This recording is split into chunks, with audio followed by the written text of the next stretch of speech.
પહેલા તો હિસ્સા માપણી છે ને ત્યાં તમે કબજા હરખા કરી શકો. હા આ 50% ની 75% ને ખબર નથી, ઘણા બધા એડવોકેટને પણ ખબર નથી. તમને એક ચાન્સ મળે છે. ચાલો, દાખલા તરીકે તમે હિસ્સા માપણીમાં જ મળે છે, સમજી લેજો બરાબર. અને એક માત્ર એક વખત જ મળે છે. લગ્ન કરવાનો હક કેટલી વખત મળે? ઘણા નસીબમાં એ નથી હોતું. એક અને માત્ર એક જ વખત મળે ને.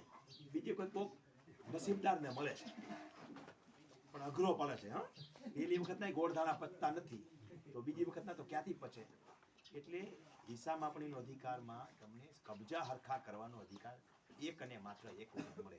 હરખું કરીને મેળવી લેવાનું, તો તમારા કબજા હરખા થઈ જાય.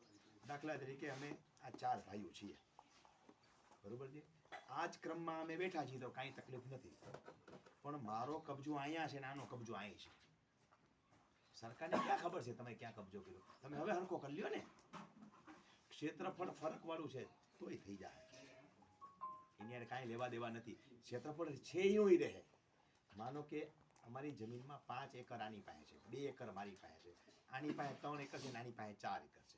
અમારા બેનો કબજા ફેર છે, તો મારું 3 એકર વાળું આને જાય ને આનું 4 એકર વાળું મારે જાય, એવું ન થાય તો હાલે જ નહીં.